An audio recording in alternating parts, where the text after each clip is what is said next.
guys, it's Kevin with the Knife Doctor. Who am I? I'm just a regular old Joe.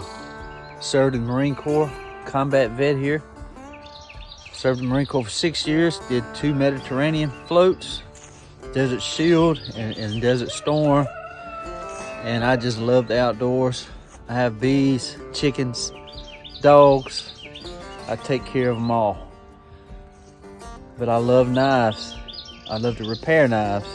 I talk about EDC, everyday carry. That's the stuff that you have on you personally every day that can turn a bad day into a good day. And I love to talk about camping gear.